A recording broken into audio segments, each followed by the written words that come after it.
হরে কৃষ্ণ বন্ধুরা, তোমরা কেমন আছো? আশা করি তোমরা ভালো আছো। তো আজকে সন্ধ্যার সময় একটু গেছিলাম টাউনে, কারণ আমার কিছু দরকারি জিনিস কেনার ছিল।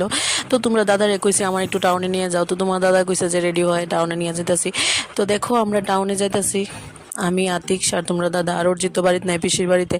তো আমি কিন্তু প্রথমেই আয়া পড়ছি ট্রেন্সের থেকে আমি সব কিছু নিয়ে নিছি, কারণ আমার যা যা কেনার দরকার ছিল আমি ট্রেন্সে এলাইছি, ওইখানে আমি কিনে লাইছি সব। আর ট্রেন্সে কিন্তু অনেক ভালো ভালো কালেকশন উঠছে, যারা যারা এর মধ্যে আইসো না দেখো, খুব ভালো ভালো কালেকশন আছে।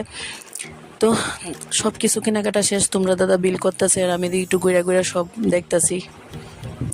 আমার সাথে ভিডিওটাও দেখতে থাকো। তো সব কিছু কেনাকাটা কইরা কিন্তু বাইরে গেছি, বাইরে আয় পড়ছি খাইতে, কারণ আমরা অনেক কিছুই জিনিস কিনছিলাম আর অনেক রাত্র হয়ে গেছিল আর আতিকসের অনেক খিদা লাগছে, কইতেছে মা মোমো খামু। তো আয় পড়ছি ট্রেনের সামনে, তো ফাস্টফুডের অনেক দোকান থাকে দেখো। তো যদিও অনেক রাত্র হয়ে গেছিল দোকানটি বন্ধ আসলো, শুধু দুইটা দোকান খোলা আছিল। তো আতিক আর তোমরা দাদার লেগে তোমরা দাদা মোমো অর্ডার করছে আর আমি এদিকে আরেকটা দোকানের মধ্যে আইছি, চাউমিন অর্ডার করছি। তো আমার কিন্তু মোমোর থেকে চাউমিনই বেশি ভালো লাগে।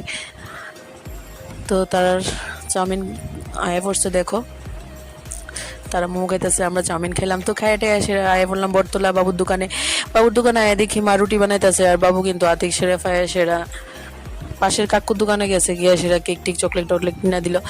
তো অনেক রাত্র হয়ে গেছিল আমরা বাড়িতে আয় করতেছি। তো আজকে আমার ভিডিওটা তোমরা কেমন লাগছে, ভালো লাগলে একটা লাইক করে দিও, সুইট পিঙ্কি ব্লগসে গিয়ে একটা ফলো করে দিবা। তো ভিডিওটা আমি এখানেই শেষ করতেছি, টাটা বাই বাই, সবাই ভালো থাকবা।